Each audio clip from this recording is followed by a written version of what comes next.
Welcome to the CG Pro podcast. This is episode 68, and today we have Kino Scialabba with us today. Kino is an incredible artist, an amazing art director. He's worked on just so many awesome films that it would take me the whole podcast to list them all, but things like Avatar and the Day of the Dead, sort of Walking Dead, all kinds of games and movies. Too many to list. Kino also is very kind in coming and doing things with CG Pro, the school. If you like what you hear today, you can follow us at becomecgpro.com, join our free Facebook group, and I'll have a couple more announcements at the end. But Kino, welcome. Thank you so much for joining us. Hey. Hey. Thank you. So great to have you here. I've been really looking forward to this conversation. We've spent a lot of time together in recent years, and where to begin? What I like to start doing with these is just asking a little bit about how you got here. What did you always want to do what you do today? Were there some things that like happened as a kid that inspired you to get into film? It's a crazy journey. My dad and my mom, they were both artists, but they didn't work as artists. My dad worked at Ford Motor Company building cars and stuff, but they both loved monster movies, action movies. So I was taken to tons of movies when I was a kid. From like even a baby, I was brought to movies, and I was brought to horror movies. So I was in, I saw everything. And then my dad gave me comic books from like 1 year old. And he would come home from work and he would sit down at the table and he would take his like playing cards, because he was Italian and my mom was Puerto Rican, so they were gamblers. So he would use the playing cards as rulers, and he would draw me cars and stuff like that.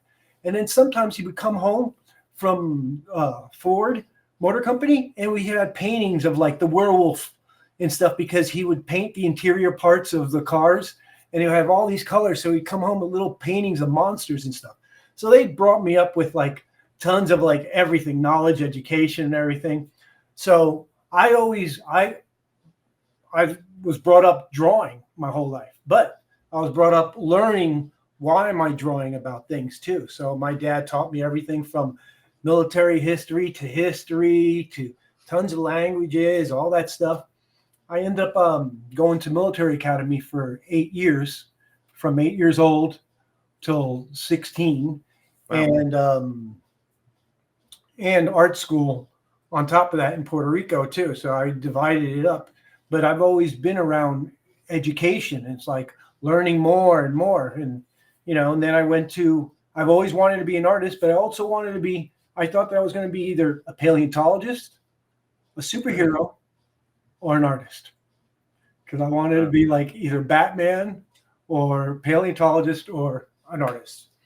That's and then so cool. I wanted to be a paleontologist as well. Oh yeah, dude. Fossil collector when I was a little kid. Yeah, same here. Awesome. When I was 6 years old, my dad gave me a little booklet of the little fossils, and I had my little sketchbook. I had my little tools, and I would go outside because I was in upstate New York, and we had gigantic quarries. It was untouched land, and fossils everywhere. I was getting trilobites, everything. It was cool. Wow. So, going back to the question, like what I wanted to do is I love knowledge. I loved everything. So my dad and me, he built models with me. So I was into model building as a child. I was into why things worked and everything. So instead of like really doing artwork, I really wanted to know how to build things, There's a saying that Michelangelo is an artist, and then they were talking to Leonardo da Vinci, and Leonardo da Vinci was, I'm just the engineer who loves to draw. And that's how I kind of see myself, because I see myself as an artist, but I'm more into piecing things together and grabbing things and creating new cultures, to creating characters, to anything. I'm into mix matching. So I've always knew that I was going to be an artist, and I got into comic books, drew comic books my whole life. My first year of school was at Joe Kubert Comic Book School. But then I realized that I don't want to just do comic books. I love Sid Mead my whole life too. So, and Sid Mead did cars like my dad. So I was like, I went to school for industrial design, major in transportation and getting space analysis. So designing space shuttles and stuff like that. And then I got into military history, got into history. So I studied everything. A lot of my friends, I went to all over the place. I went to different schools and stuff. But a lot of my friends that did illustration, they were taught, I'm going to study the history of art. And I didn't study the history of art. I studied anthropology, cultural anthropology. So it's almost like why the reason this artwork is happening is because this culture right now is going through a major change. And this major change is influencing this artwork to change into things like that. So that's what I ended up studying everything. And then I just went all over the place and was like, okay, I don't want to work for NASA for 10 years on a little bolt. I want to design maybe 10 spaceships that'll never fly. I'm going into movies. I'm going into video games. I'm going into comic books. So that's how I went into my career that way. Wow. Well, that's a lot of things there that I didn't know about you. But it makes a lot of sense. Being the curious person that's what my takeaway from that. Just very curious. Yeah. You want to try everything. Why is everything built? Yeah. And then since what we do, Photoshop, you do 3D and you do compositing, it's like, what do you do? We see the whole image as one, but we see it as, I know what that piece is. I know what the behind that layer is. I know what that node is. I know what this is. So I look at the world like that, like how to recreate everything. So you went to Art Center, right? Went to Art Center for 1 year. Yes. For a year. Okay. Yeah. And then what? Coming out of college, what were some of the first things that you did professionally? Well, I was getting jobs within college. Okay. Yeah. So I would get a job and then I would go back to college because I was like wanting to continue. So the first thing I did was I did some stuff for Judge Dredd, comic book stuff. And then I did some stuff for heavy metal. What was happening is I was, during my time, I was doing Photoshop when Photoshop was 2.5. And so I was doing the first fine art that ever came out. And I was on different magazines, like French magazines. I was on photo magazines and stuff. And then I got a free, like, kind of scholarship thing to come to Brooks Institute in Santa Barbara for 6 months. And they just let me have the lab thing while I work with another student, which was a friend of mine, Paul Hopkins, which was a photographer. And we were putting artwork and photography together. And that's how we started doing, because everybody was like, oh, Photoshop's not an art tool. It's a photo tool. It's like, no. One layer. We didn't have layers during that time. It's like, wow. Yeah. So what gave you that kind of, I don't know, insight into seeing a tool for doing something that it wasn't supposed to be for? Well, that's what industrial design is. Industrial design is creating something out of nothing. So then you got to create all the little nothings out of other somethings that are nothing. So it's like, okay, so if I need to create, say, this mouse or something out of nothing. First off, I'm going to have metal. I'm going to have to have copper. I'm going to have to melt it down. I'm going to have to break it up. I'm going to have some type of plastic that I'm going to have to find a way to extract from plants. I'm going to have to find a way to take clay and mold it into shape, make a prototype, put it in, pour it in. So I think on that kind of level of with everything.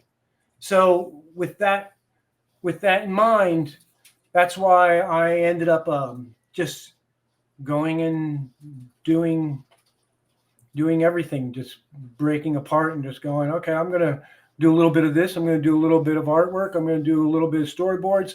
I'm going to get into the movie industry. I'm going to do concepts, but they first wanted me to do storyboards. I'm going to do comic books. So I guess in trying to figure out how things work, it seems like you went through some places where people teach you this is how it's done. Oh yeah, I went, yeah. And like that, you sort of learn the rules. Yeah. Cal State Long Beach. I went to Central Missouri State. Went to UCLA. Went to American Film Institute. I went to I went to just different schools, just going, okay. And I was like, I don't want to finish my degree. I just want to continue my degree. And then I started doing anthropology. Anthropology is what I think enhanced my artwork the most. Anthropology and industrial design. Industrial design did it technically, but anthropology made me go, I know what I want to create now. I know all these different cultures that I like and all these different things I don't like, but I'm going to make all the pieces that I like and make my own culture and then make another culture that will combat it. So I created worlds in my head. And plus, I was always into science fiction and I was always into fantasy and fiction and everything. So I read a lot. So I always wanted to be like William Gibson Neuromancer, have the best computer. So when I graduated from high school, my dad was like, okay, I'm gonna get you a car. It's gonna be a cheap car or whatever, but you deserve the car. And I remember telling my dad, like, I don't want a car, Dad. I want a Commodore 64. Oh man, I wanted one of them so much. I got a Commodore 64. I'm jealous. Even now, I'm jealous. It was like 1983, 84, and I thought I was the coolest thing. And I was, programming word games during that time, learning C+ or whatever it was back then. And I got into games my whole life. And that's what I think did it, was the technology, that I wasn't afraid of technology, that it made me understand that, oh man, and plus Tron, when Tron came out, Tron and Road Warrior and Blade Runner are the three movies that molded me pretty much. When that came out, I was like, you could still be a warrior and knowledgeable and have technology all around you. So I kind of grasped and that became like a cyber geek type person, and always into Dungeons & Dragons and stuff. So, wow, really cool. I mean, you just tried. It seems like you've just been fascinated by trying things and seeing what works and learning from it. But also, really interesting to hear you say that a lot of it came from anthropology. I don't think I've heard anyone say that before. Because people don't really quite get it, because a lot of artists just study the history of art. Yeah. So they just study the sequence of art. They don't study why these curvatures of say, why the curves of the Renaissance came about after the Dark Ages. How all this organization, or why did Art Nouveau come out and was all natural like that? Is because we were constantly building industrialization, destroying things, constantly building, and people got back into nature again and start bringing up the roots and stuff. So just all types of things that people don't get. And then I was like, oh, and I didn't get it either until I took anthropology. And I took, it was called Marxist, there's a class called Marxist anthropology, and it was the study of every culture and revolution and what came afterwards. Wow. And I realized that's what art was. Yeah. Every single art comes after something gets destroyed. That's right. And something new arises. So then I got into all that and started studying all that. And then I learned so much stuff, and to the point that I was just like, I know nothing. I'm a baby in a world of like, my mind was blown. It was like, okay, I'll never be bored again, and I can create so much, and there's so much to learn. And it's like, I don't understand how anybody can be bored and there's nothing to read. There's like so much history, and history is insane, and I love it. And the anthropology was crazy, because cultural anthropology, it's like you study not only the cultures, but you study the architecture, you study the colors, you study the religions, you study how things are broken apart. So it's just like, man, that's Dungeons & Dragons. That's game building right there, Wow. So cool to see it, to think of it in that way. And it makes me want to go study anthropology now. Oh, dude. So the cool thing is that you go Barnes & Noble and you grab timeline books. This is how people should do it. They should grab timeline books of anthropology or timeline books of things, because then timeline books has every single thing in there, and something will hit your eye that you're like, oh, I want to venture into this further and study this further. And then you go into further. I spend a lot of time in Barnes & Noble these days. My kids, just their favorite place, going up and down the escalator in Barnes & Noble. So I'm going to ditch them and go find some. Oh yeah, you guys go there, I go here. That makes sense. It makes so much sense because you're right. And like whenever we have bad times, often people will say this. The hope is that some great art will come out of it. Essentially, like after a big recession or after, but with those kinds of changes you're talking about, so kind of it starts when the collapse starts. So whenever a situation or among the culture, the stuff starts collapsing, you get all the propaganda. You get different types of propaganda art. You get all types of stuff. That propaganda art came from somebody that was just an artist, not making money. Now he or she is teed off about the system. So, yeah. Well, I'm definitely going to go. I don't usually make notes while I'm doing a podcast, but I am in this one. I feel like I'm learning things from you, as I always do.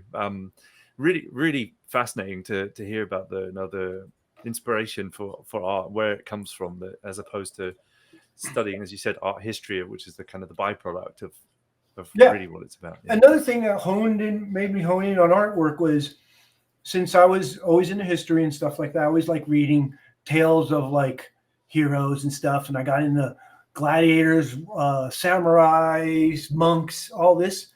And there's a samurai called Miyamoto Musashi, which I'm really fascinated from.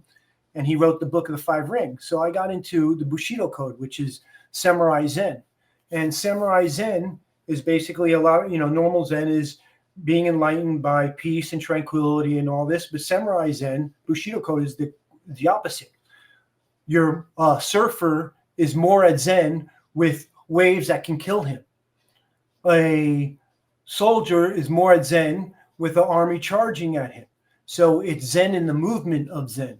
And I realized to become fully an artist, you have to be, I took the Bushido Code. The Bushido Code was, whatever you do with a dime in mind. So if I'm going to garden right now, I'm going to garden to the T, and nothing outside in the outside realm is going to affect me.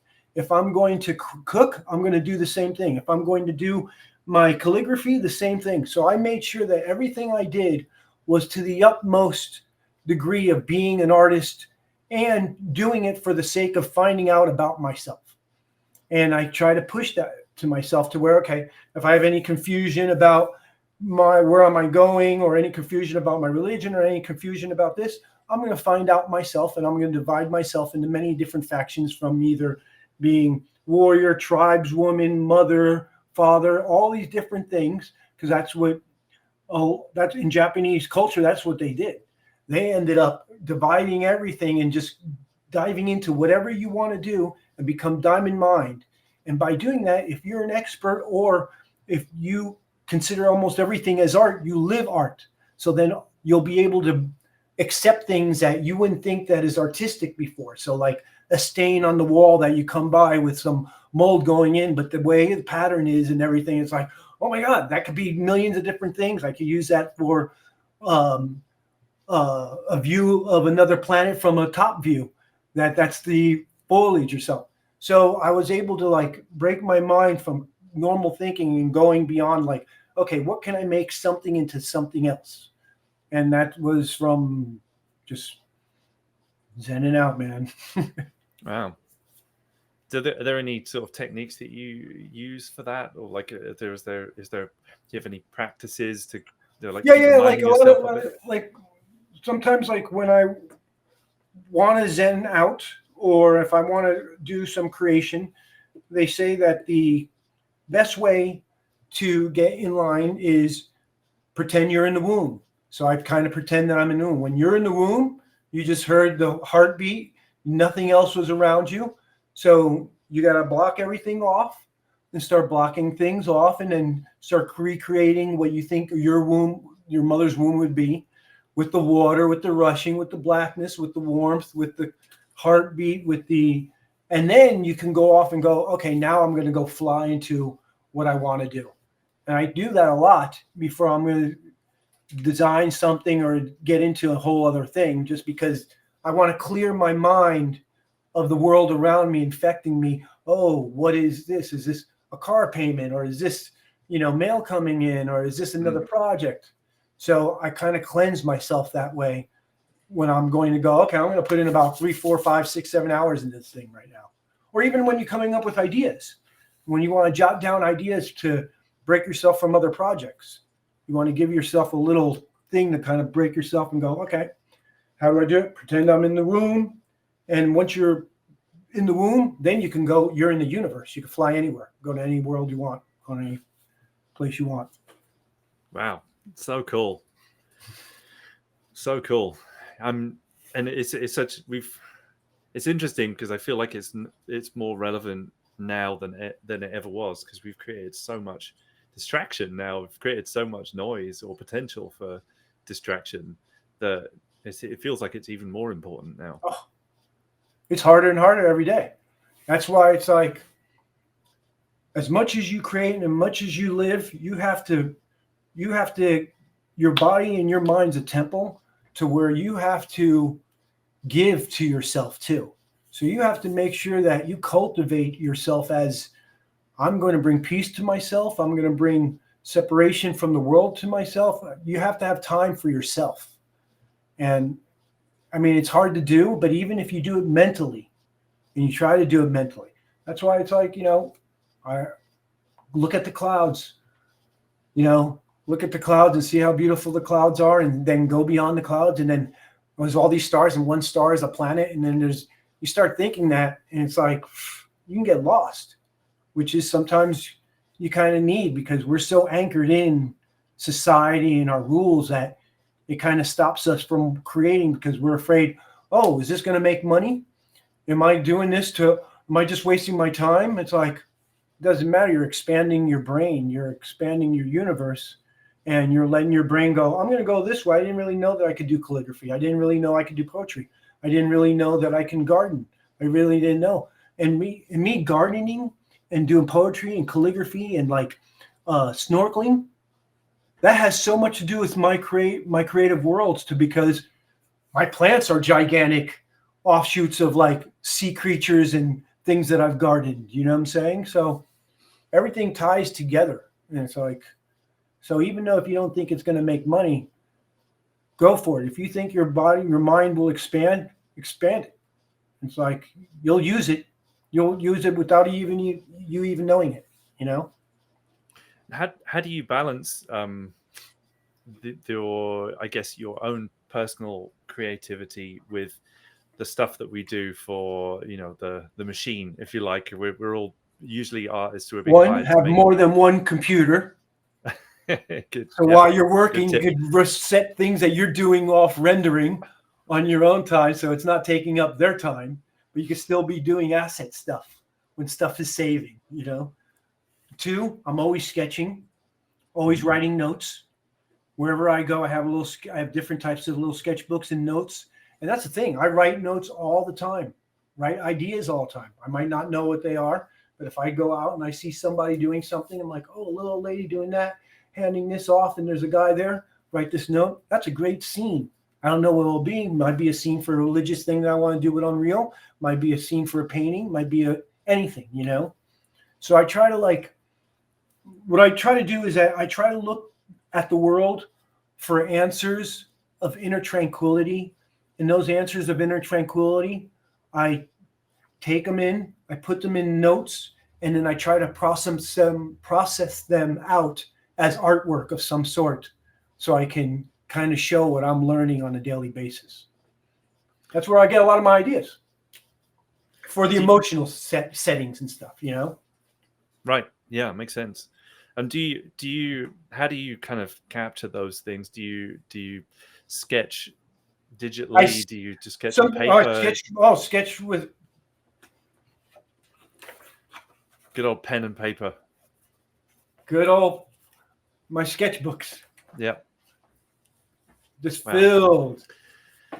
I have like tons of those. And the thing is, sometimes like if I'm driving and I notice something really out of the crazy ordinary, like a train station area that has this weird thing and I like it, I don't care where I'm going, I'll pull over, take a couple little pics with my phone, poop, go on Pinterest. I have a Pinterest thing, which is basically my scrapbook, amazing, crazy scrapbook. And I just throw everything on Pinterest. So whenever I'm creating too, things that I wanted and things that I've seen, I have that up on another monitor while I'm creating stuff, looking at other people's ideas, looking at things that I references, and I'm constantly looking at, another thing is constantly books, comic books, movies, TV show. I try to do, I do too much, but that's how you go crazy. It makes sense how you have the resume that you do, and the number of movies you've worked on. You're quite prolific. Given all of this, how do you what's it like when you're with a client? You're a fountain of creativity, of so many ideas. Like if you have a sort of more, I don't know, a brief with kind of more, where it's more spelled out. Do you like sort of challenging people and saying, hey, have you thought about this way? Well, yeah, depending on the client and stuff. But when I'm dealing with clients or directors, you have to watch out, because a lot of people don't want their idea to be squashed. So I never squash anybody's idea. If I see somebody and they have an idea, I'll go, oh, that's a great idea, but what if you had a little bit of this and you have a little bit of that? So I always do the add-on technique on somebody's idea. Never do that idea is this is a better idea. You always give them their kudos, and then you do little small add-ons. And if you want to change the idea of theirs and not offend them, you want them to agree with you, you have to hit them with little ideas, little by little, that then you go, oh, if we do this to this, what do you think? Oh, then they continue the conversation, and I allow them to add ideas, so it looks like it's a collaborative thing, which it is.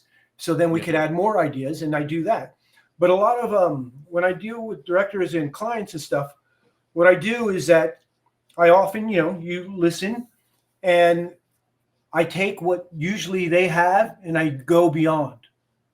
So instead of having my own ideas, because I have my own ideas for everything, so I don't need to be pushing everybody my ideas.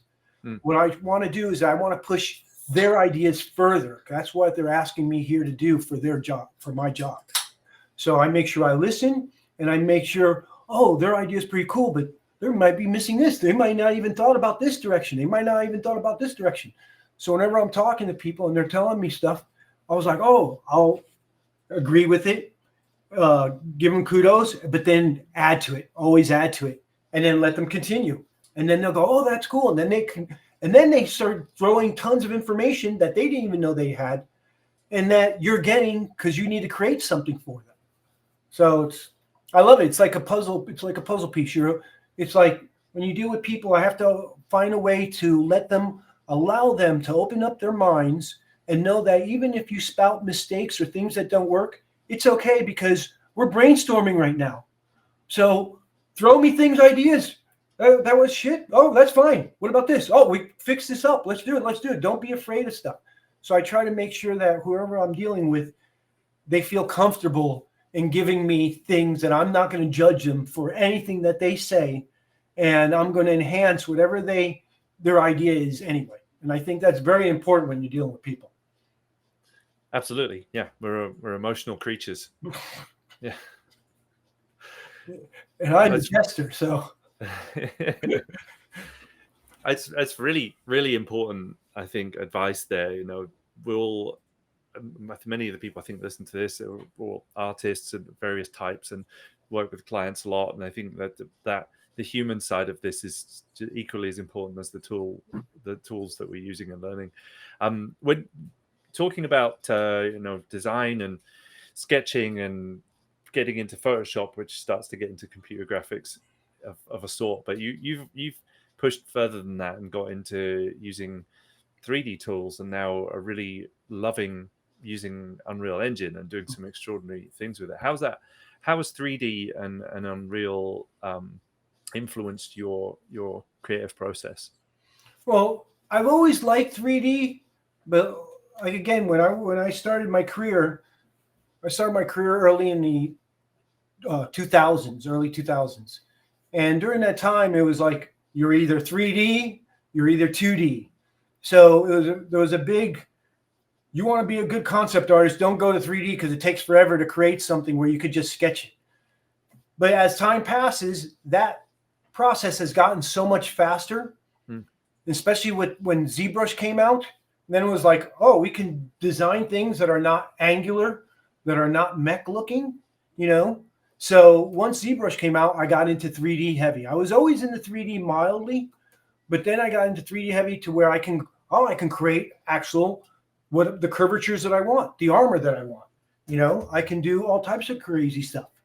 And then I got into 3D just creating for concepts, just for pieces and stuff like that. I thought about it moving, but it's like, okay, you have to have a whole team. I have to have an animator. I have to have compositor. I have to have VFX Houdini guys. I have to have all this stuff. So I was always like, okay, if I want to tell a story, I'm going to get into writing, and I got into writing, but I'm also going to get into comic books, because then I can create whatever story I have and make it from a storyboard. Instead of just doing a storyboard, I'll do a graphic novel first and change it up. And even if it's only like a 10-pager or a 8-pager, it's for me to be able to look at and go, okay, boom. And then after that, I ended up getting into more 3D. And then when Unreal came out, I was like tired of waiting for a group of people to do something, a project that will take like a 5-minute project with a group of people will take before maybe 2, 3, 4, 5 months. Yeah. Depending if they have time. And when Unreal came out, I was like, what? I can do this in about 8 weeks, 4 weeks by myself. And then I just like, okay, I got to get with this. And then the more I got into it, I was like, I think I could do Unreal faster than me drawing a comic book now, which is really weird, because I was doing the comic book first, because I was thinking, oh, I can do a comic book way faster than doing a short. And now it kind of reversed itself. So what I do now, Unreal has made me just go crazy. And now what I do is that all these different things that I had, like concepts and stuff, I have a crazy library of like kit bash things. And now I just create in ZBrush curvatures and pieces and shapes that I know that I'll use this for a tank thing. I'll use this for armor. I'll use this for a building piece. Same pieces. I just use and stretch them out, and I use them for different things. So Unreal made me do that, because now it's like on the fly, I can bring my curvature and my designs to a world where, okay, I'm going to create all types of stuff. So it's weird. Now my concept now has gone from being a 2D concept. When I design concepts, I'll do your 2D images and stuff, but I'm going to include a 3D image now with movement of just atmospheric, even if it's only 30 seconds and nothing really is going on. It's just to get a little play and feel. And that's going to be my new forte, is what I'm going to be doing. And that's what I do all the time now. Wow. For clients too, like for clients, movies, like, yeah, it's like, just like, here, I'm going to be doing this. We built all this. I've done all this, and I'm using Unreal for some rendering, and I'm using Unreal for atmospheric things, for 2D images and stuff. It's like, here's your little movement thing. Here, have fun with your NFT. And what's the, yeah, that's right. What's their reaction to seeing that? A lot more blown away. Yeah, like I a lot bet, of stuff. yeah. When I'm doing those type of things, I'm like, how many people are on your team? Right. I'm like, no, I don't sleep. It's just me alone. I was like, how long did that take? And I tell people how long it takes. Like, okay, hours. That took me about 200 hours, you know, or hours that took me about 40 hours or 30 hours. But like when I do their little NFT things, I'm already getting paid using Unreal and building it. So it's not taking me hours off of my time. I'm already building it. So the little creation that I make, how long did that take you? Oh, it took me 2 hours. And the thing is, they love it. And they look at it, they get to show their friends, they get to show their stuff, and then you get more work that way. I bet. Yeah, they must. Must be pushing other people in the industry to like start taking these skills on too. Oh, I have a lot of friends that are teed off. Yeah, because I have a lot of art friends that are not into 3D. Yeah, and they're getting mad that they're getting rejected because they don't know 3D. Right. And a lot of that, and that's happening across the board. You know, and they're not mad at me. They're just mad in general. Like, I've been 20 years doing it, pushing this, 2D 2D only, and now the world's expecting you to know 3D, even if you're just an artist. Right. Yeah. But the gift in that, in growing and learning, is it makes you fall in love again with what you do. You have to learn. If you stop learning, your passion drops down. Oh yeah. The only thing I get mad at is, why is this not working right now? Right. Why did it crash again? Pens don't crash. Well, me it's not even crashes. It's things disappearing from rendering in Unreal. Yeah. It's like a lot of my spawnables just disappear when I try to render. It's like, what's going on with that? So been doing that since the beginning of computer graphics. Don't worry. But that's the thing. It's like, another thing is that you got to like technology too, because as much as you think that the 3D in the world does stuff for you, you have to understand that, like you said, stuff crashes. You're putting so many different type of software packages together that you better be a Han Solo or a Princess Leia with technology and go. The more you want to play, the more you have to learn. And I think that's what the cool thing is. It's like, not only am I learning art every day and learning the skill of like how to put things together every day, I'm learning how things work, how to create a fake world, how to create different things. It's like my artwork has gone beyond now, rather than just being a pencil and a Wacom and the 3D thing. Now it's coming to where it's like, I'm thinking like compositors now. I'm thinking like cinematographers now. I'm thinking like what lens, what atmosphere, I'm starting to bring in everything. I'm world building. So that's what Unreal has brought out to me, is that Unreal has made me understand that when I'm designing stuff, I'm not just going to create an image. Now there's more of a reason behind that image, because I have to build it. Right. To where it's like, I didn't even realize, if I want to emphasize this and I can't really see this wind thing, maybe I could put a bunch of like flying kites here or things here that shows winds or sails that gets that effect. So you understand that it's like, it helps you build a story further with whatever you want to do. Right. Wow, that's so cool. And a question that came in from the audience here, which I think we've just been talking about a little bit, but someone's saying, what would make a concept artist stand out? And I think you're describing what makes them stand out today being a little different than what it was before. I think what will make concept artists stand out is that whatever you do, like I try to mimic everybody's style, because that's for you to get jobs. If you want jobs, you got to mimic everybody's style, and you got to be able to do every type of style there is. But you always have your own style that you can allow to bleed into all those things that you have to replicate. And that's what I try to do. And I try to, that bleed in, that style of mine, I feed it every day. So, and what I try to do to stand out, the style, your own style, try to make it to where if you see 20 things that you like, take those 20 things, combine them all together, and put it into your style. And now that's yours. And you keep that in your little pouch. And when you start creating, maybe you can put it out a little sprinkle there, a little sprinkle there, a little sprinkle there. But I have a lot of friends that tell me, hey, did you work on this? Oh, I thought so. I had your look on it. And I never even thought that would ever happen to me before. But that just happens from me doing what I'm saying to do. And I think by doing that, it makes people feel that you're more unique, because not only can you replicate things, you could put a twist on it. So I think if you want to become something that stands out, study everybody's stuff, learn everything you can, because even if you do not like the style, somebody else does, and learn to like it. But you don't have to incorporate it into your world. But then whatever you incorporate into your world, you can bleed into those other styles. And I think that's what they look for out there. A little originality. Yep. But within the bounds of... Within the bounds, because nobody wants some prima donna going off designing stuff. It's like, no, that's not my idea anymore. It's like everybody they want their ideas. They just don't have the means to express it themselves. That's why you're being hired, is so you can help them express it. You don't want to overtake it. Fantastic answer. And given what you just said as well, would you recommend as a concept artist to be learning 3D these days?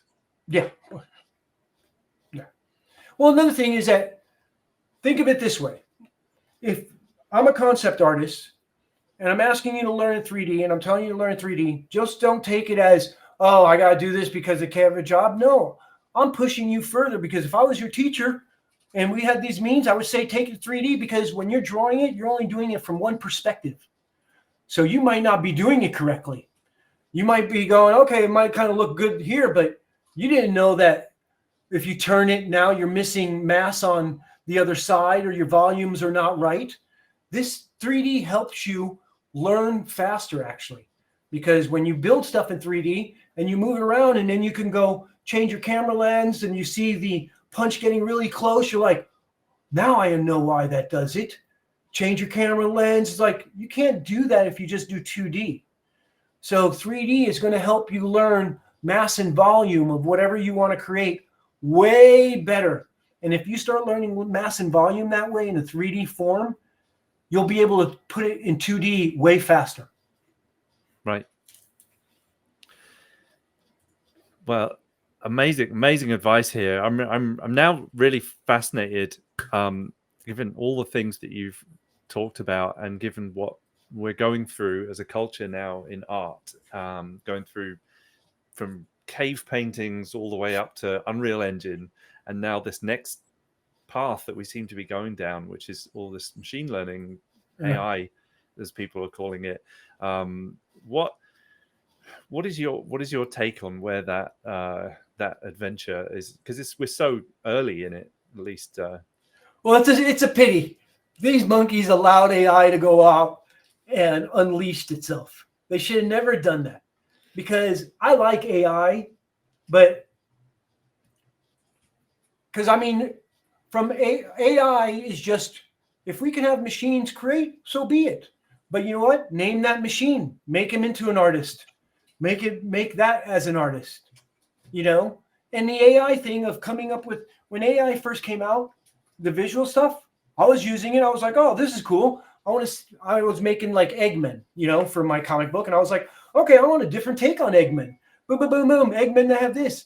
And I went through a bunch of prompts, and I was getting weird, crazy stuff. And I was getting some cool stuff that I was like, oh, that's cool. That's cool. And I was loving it, because I wasn't using it as, oh, this is mine now. I was using it as, I like this. I like this. I like this. I'm going to take this. Now I'm going to create something using that as reference. So I was using it as more of like a reference of what to do, what not to do, because that's like looking on the internet anyway. But now you're controlling it. And then the whole ideal of all these people that didn't do artwork started doing it and calling it art themselves became a problem. And then our industry almost became fanatical of what side you're on. Are you the AI side or the art side?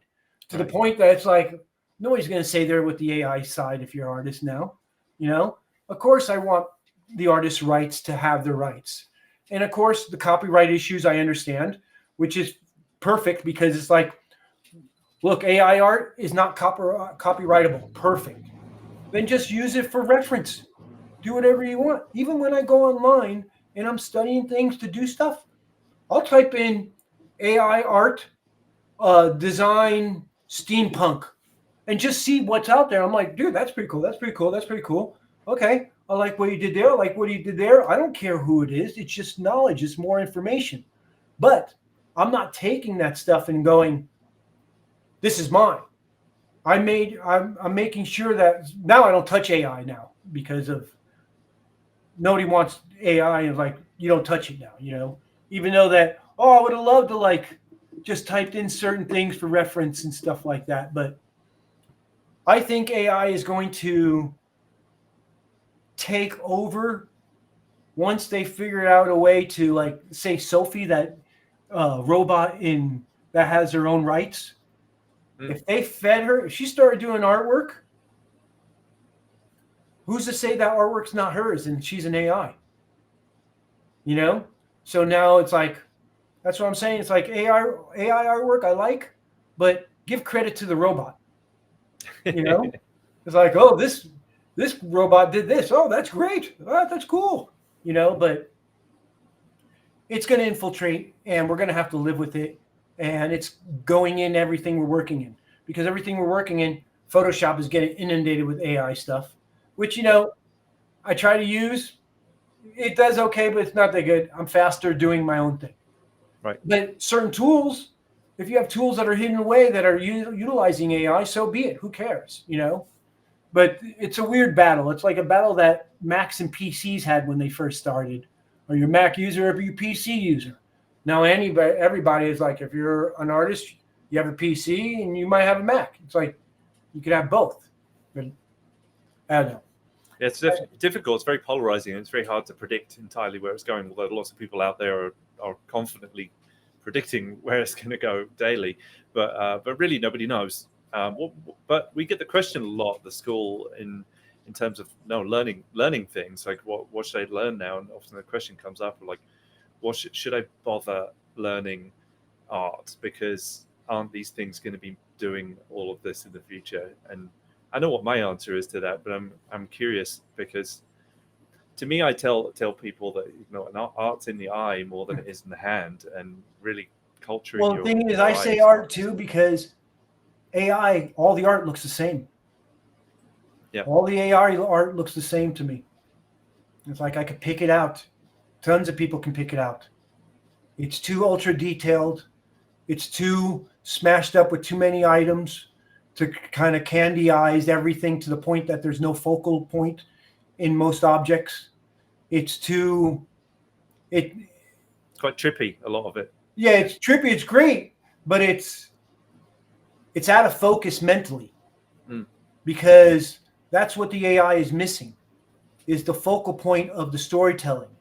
So it's storytelling. So even if you do prompts, because I even see the people that do prompts and do nice storyboards of the prompts and stuff, but there's no real change in color. There's no real change in camera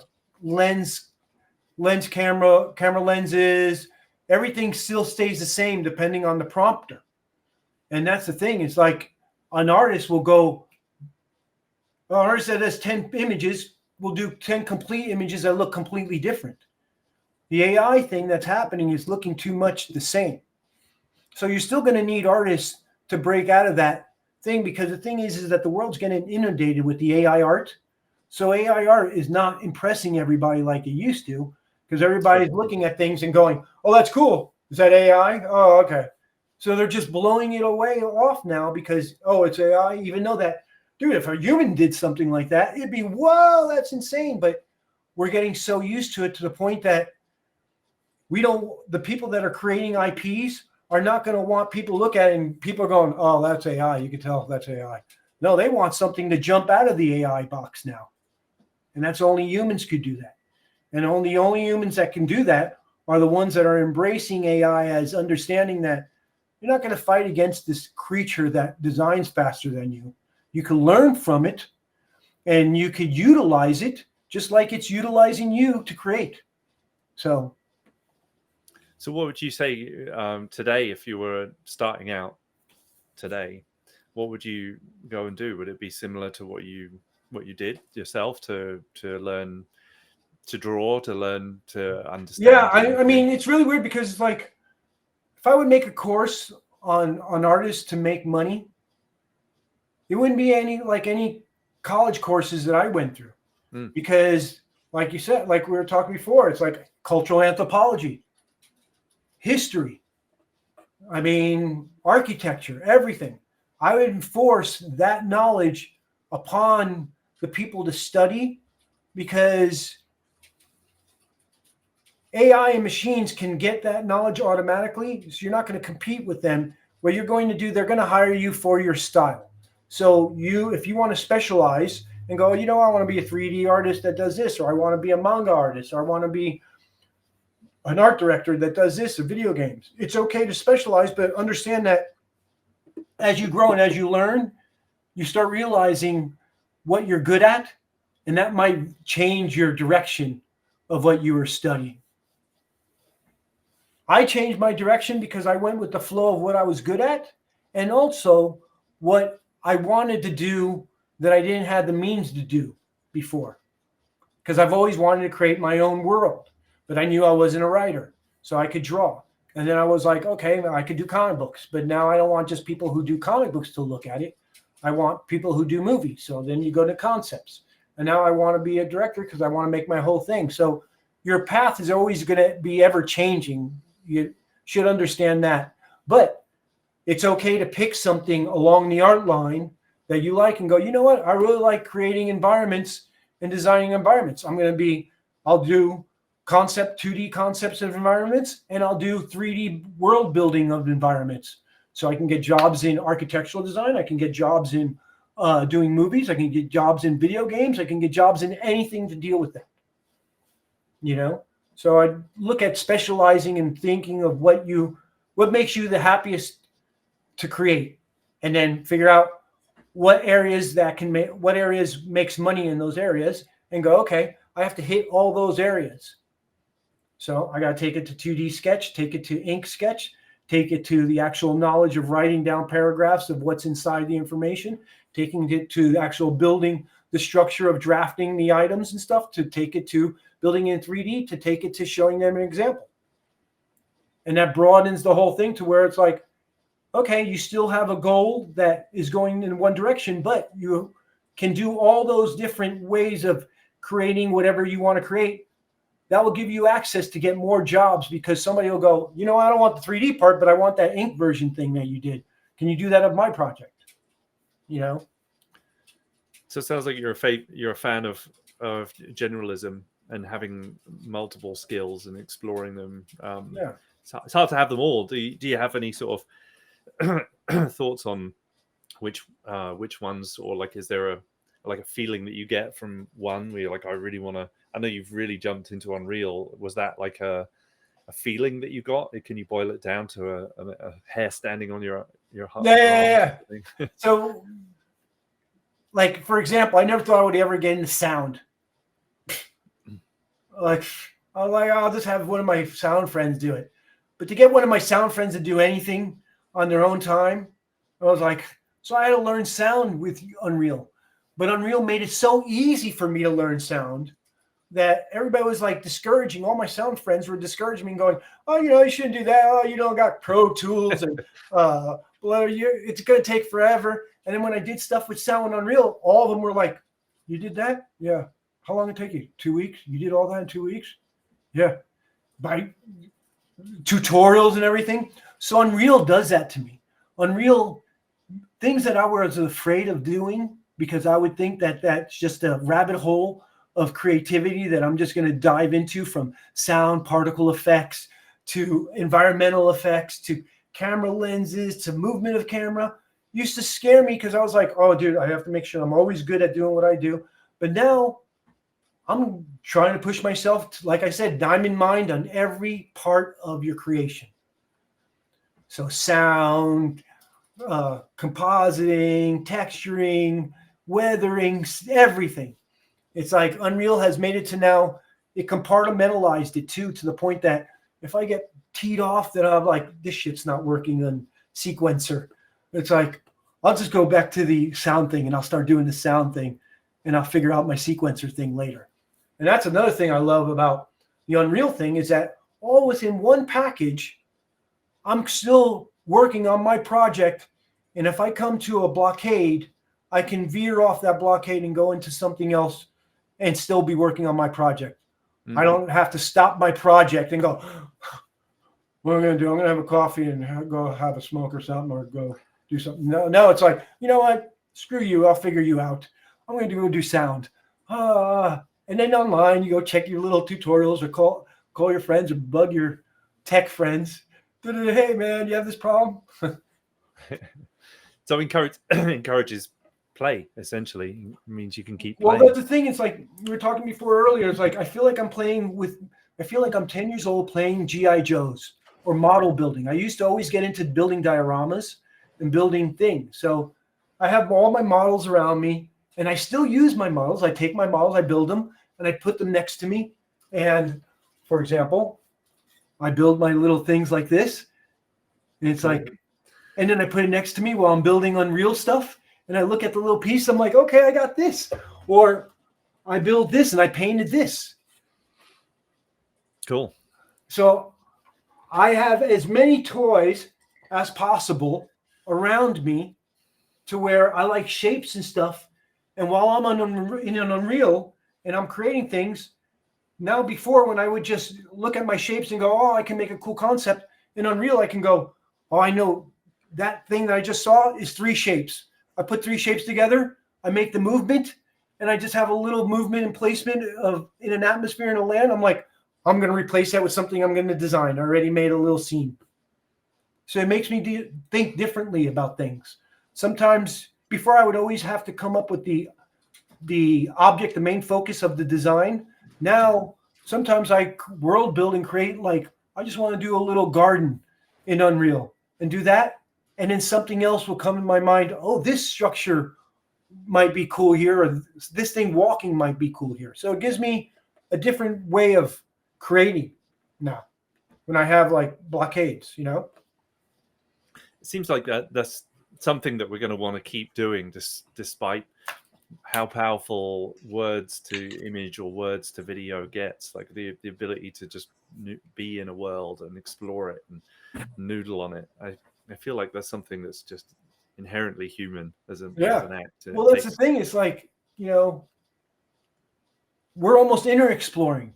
The world's gotten to the point that I explore outside, but now with Unreal and VR and 3D and how fast you can create your own worlds, you can create worlds and inner explore and go, you know what? What if I was thinking I want to create a tree that looks like a fish that moves around and moves in the sand soil and things that don't exist, rather than just putting it in AI and trying to go, oh, I'm going to build this in AI. I'm like, no, I'm going to do this and make it happen and see it move. And just, it's going to be simple. It's not going to be as hard as people think, because once you understand the movement of things and the storytelling and your story structure, just start building it. And that's the thing. It's like when I build in Unreal, things, when I first build them, I don't like how they look. But then I'm like, oh, you know what? The mechanics are coming in and they're taking out these wheels and putting these better wheels. The gunners are going, these guns don't look good. You know what? This castle, the rocks, they didn't like the rocks. They're going to do this structure with obsidian stalactites or something like that. It's like you get to build on the fly and change things on the fly. So you can play games with yourself as, you know what? It's not just you. It's you and your mind crew going in and going, oh, the religious people said that they want the church to have the temple to be a lot higher than you got going over there. And where's the statues? It's like, if you're saying this is, so I play those type of games when I'm doing Unreal. That's I know cool. it's mental, but it's I think how it should be. You know, when first I was saying the other day, the first 3D model I did was in Notepad. It was typing the numbers of where all the vertices were. It was so artistic of a process. It was like you had to be really like in your head modeling the thing so that you could then type these numbers out, and then hit render and wait for a while. Then you could see the picture. There was no viewport. There was no interface. It was just numbers in a text. Not text field. But see, that's so cool, because that's what industrial design is. It's like, how do I put these numbers, and all of a sudden these numbers become something solid? It's like, I don't even comprehend, even though that I know how to do it. But it's so much more fun to play with. It's nice having gone through that a bit, like it was going through the darkroom and having to process your own photographs. Yeah. No one's doing that anymore, and no one's doing the Notepad modeling anymore either, for the most part. But it's amazing how far we've come to the point where you can play in 3D, and you can even invite your friends in there. You can actually have multiple people in Unreal. I used to hang out at my friend's house in Santa Monica, and I would go there and go, come on over, I'm creating stuff. And he would have an extra set of VR glasses, and he would go in, and I go in his world, and he's creating his castle and stuff with VR, with sculpting it and stuff. And he goes, do whatever you want to do. And I got to create my own stuff, and I would take it, and I would be able to save it and save it in an FBX file. And I'm like, oh my God, dude, how cool is that? That's awesome. I think that's where it gets really fun. Where all of this stuff is when you get to do it with other people, when you get to like play. Well, the ultimate goal, I think, it's going to be the holodeck. It's holodeck, creating things on the fly in the holodeck. That's where all this is going to take us, to the point that we won't need any VR glasses or VR helmets. There might be like contact lenses or something that you just put in, and all of a sudden you can have them on and off, and you're in your normal world, and at any time you could switch on to the VR world, and then you could do anything. So we'll be able to live in 2 dimensions at the same time, or multiple dimensions at the same time. But I think that's where it's going to go. I have the screen down here. That's the Sony SRD, and it's like a stereo display, 27-inch auto stereoscopic display. So there's no glasses. It's fully 3D. It looks awesome. Whoa. And you can actually move your head around and look around things because it tracks where your eyes are. Mm-hmm. So you can actually look around it, and you have some agency in the world. It's so cool. I'm like, I think it's not quite the holodeck, but it's pseudo holograms. It's getting there. That's what I'm saying. It's like we're getting there. I think the holodeck stuff might come out in maybe, I'm hoping, less than 10 years. You heard it here first, folks. I hope so too. I think being able to play and being able to play with others and create is just what we're designed for, really. It's what we like doing as artists, right? Well, do you have like a favorite project you worked on? Any like cool out of all the movies, you know, like 50 movies or 100, 200 movies? I don't know how many. Yeah. Like one of the coolest things was when I worked on Minority Report with Steven Spielberg. I got hired by McDonald and the art director there, and they had all this artwork up with all new technology that was that hasn't come out yet about this movie, and they were getting real technology to build this movie. So the gloves were real technology, all types of things were real technology, and I was hired as a visual futurist to see what didn't work and what doesn't work. So I remember that there was they had all these buildings, and I was like, where are all the cars? And it's like all the cars were stuck on the building side. And I'm like, oh yeah, everybody parks in their building right next to their their apartment, and that's where they park. And I'm like, how many households do you know have only one car? And he was like, oh yeah, that's right. So then I got to help build the buildings and make it to where it was multiple structures. I got to design different things of that whole movie, from spiders to the city structures. And then there was another thing to where, where in the movie, they were like it was like when we had zip drives, but the zip drives were glass in the movie. And they were like grabbing it, putting it into another structure. And I was like, one day we're going to be able to like just go and network, and you don't have to use that anymore.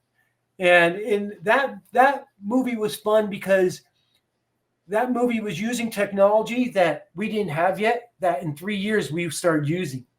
Wow. It was so weird. I was like, oh, dude, this is so cool. I didn't even know half this stuff existed. But a lot of Avenger movies, Guardians of the Galaxy, of course, was great. Game of Thrones was cool to work on.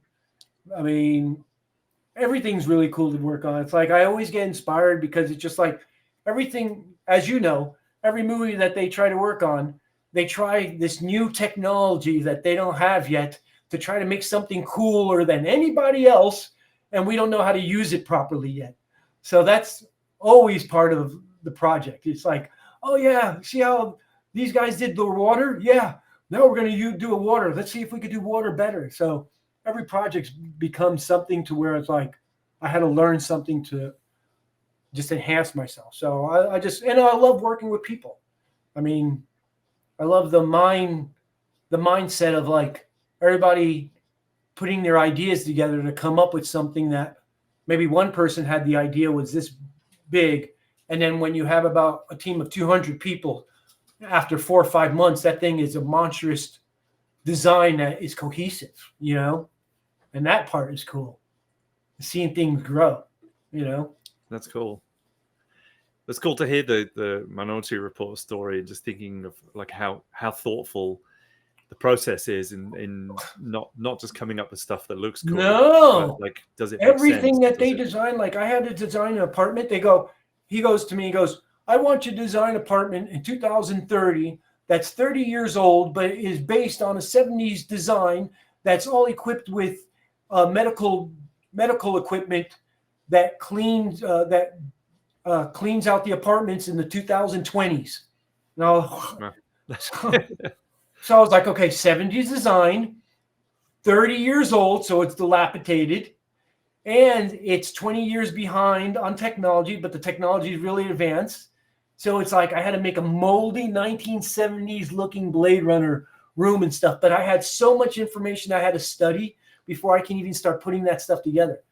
So that movie made me like, oh, okay, this is how I want to start designing things on the. And so after that, I molded myself to design everything based on that way. Nothing was just about, oh, does it look pretty? Oh, put a couple wires there. Put that. What are those wires for? Oh, those wires are for the medical system and the TV system that doesn't work, and they pulled them down to replace them with new ones. It's like They went so in depth with design to where it's like you have, like when you see a house, you see houses have extra cables that are sitting outside that are old cables. They went in that far into design.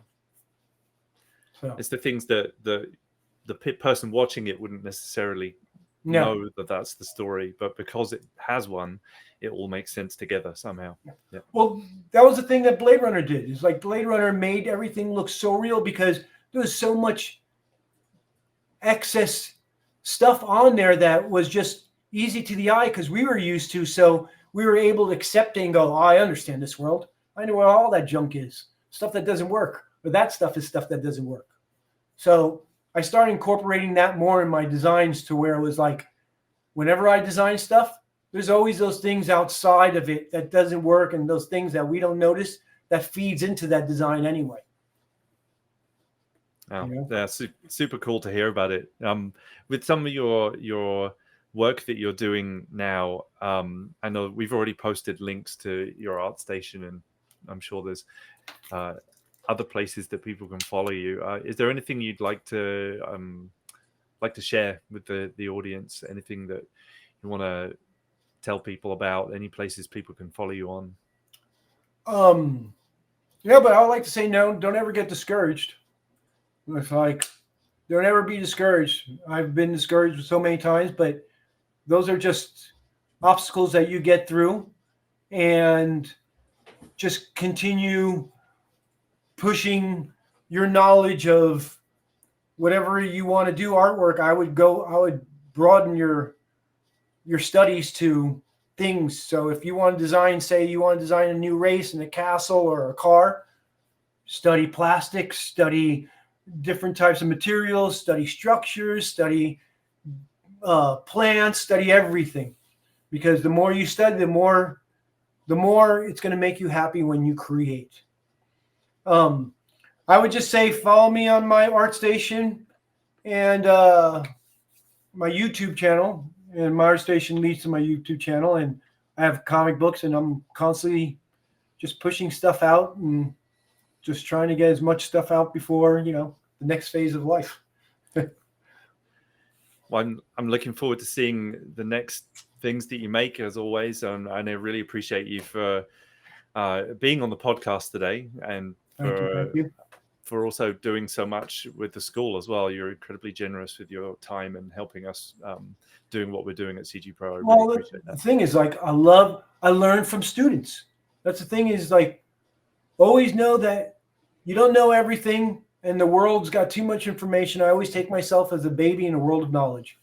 And even though that somebody might not know as much as you do in a certain subject, just understand they might have something so dire that you need that you don't know yet until you let them express it and share your experiences with them. Another thing I would say to people that was very important, a lot of my best artist friends that are successful, you know what we used to do together? We never hid our secrets. We never hid our secrets. A lot of people out there, artists, think, oh, I don't want to show this because other people get the idea. Everybody's going to get the idea. What you want to do is you want to show everybody how you do things so they can show you how you do things, so they can show you how they do things that you can learn. So what made me a good artist today is because me and my friends exposed ourselves to each other and showed, oh man, I suck here. Can you help me here with this? Yeah. Can you help me here with this? And we learned from each other. So that was my greatest advice is don't hide your secrets. Find a bunch of people that artists that you like that might piss you off because they might be a little bit better than you. Be friends with them. Because all my friends that are my friend artists, we all hate each other because we're all better than each other in ways that we're like, how'd you do that, dude? I did this and this. Dude, that's cool. Okay. You know? That's so cool. Yeah, you definitely want to have other people around you who are better than you. If you Yeah. don't, then it's hard to grow. Yeah. Well, some amazing words of wisdom there that I take personally on board, and I hope others who are listening do as well. Yeah, really appreciate you being with us today, Kino. I look forward to the Yeah, this was fun. I'll do this again. Happily have you back on again, and definitely want to do the Bob Ross session at some point too. For sure, we'll get that then going. Then you can show people. I want to do a thing where Bob Ross thing where I'm creating a scene and I'm in the middle of the scene. So there's all different types of aspects of the scene, so people can inquire about different designs of how I came up with it, how I built it, or what I'm going to do with it. So it helps people further themselves when they're building their own scenes. You know, and I think that'd be fun. Absolutely, yeah, we'll make it happen. And I really appreciate all the things that you do, coming and helping the school, because I know that you get a lot out of it, and I think it's just that in and of itself is great advice for anyone to have had a career like yours, where you've worked on so many iconic movies, but you still have that beginner's mind. You still know that Unreal is like so gigantic. It's like I'm surprised certain students coming up with stuff. I'm like, oh my God, they came up with that. How? It's like, but that's what's cool about doing the classes and assisting. That's another thing. Here's another word of advice. Don't ever stop learning. I've taken classes my whole career, 30 years of my career. I've taken classes my whole time. I went through school the whole time, as much as I can. Don't ever think that, oh, I know this. You could always learn something new. Yeah, that's a great one. Yeah, I think there's a lot of myths around being an artist, where you do it all by yourself and you like hold on to the knowledge, and you have to like be really disorganized and chaotic, and like the opposite is really true. No, we used to have powwows with me and 4 or 5 friends. 2 of them might be writers, 2 of them might be artists. We used to sit down, hang out, have dinner, all sketching and writing in our books, and then maybe watch a movie afterwards. But we would talk about it when we were creating, and we'd help each other with, hey, I got an idea for this. What do you guys think about this? And we would powwow to create our stuff better.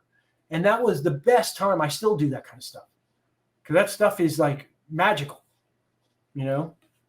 I totally agree. It's a good part of the why we set up CG Pro the way we did, so that it's very community driven. Try and create a space where people feel safe to be able to express and ask stupid questions or just share and collaborate. It's the way that we get better, for sure. Well, I don't want to end now, but we'll do it again, and we'll definitely shared a bunch of your links in the chat there. We'll set up the Bob Ross session, but yeah, thank you again, Kino. Really been a wonderful session. Thank you. Cool. Have a good day, man. See ya. You too. And stick on for a second while I say thank you also to everybody else. Thanks to our audience. Thanks for being here and asking some questions. And if you are interested in us as a school, as I said, you can follow us at becomecgpro.com. You can also follow us in our Facebook group. We have an open day that is coming up on April the 2nd. If you want to come and check out the school, come and visit and have a free lesson and meet us and talk to us and all that good stuff. We also have a webinar coming up tomorrow on the 27th, which is about Unreal Engine, Unreal Editor for Fortnite.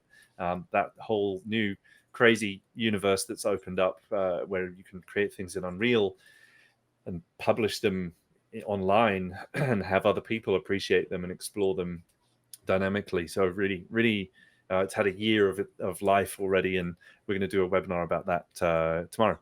Anyway, thank you all. We'll see you again in a couple of weeks, and take care. Go out there and collaborate and make cool stuff. You're still going to stay on, right? Yeah.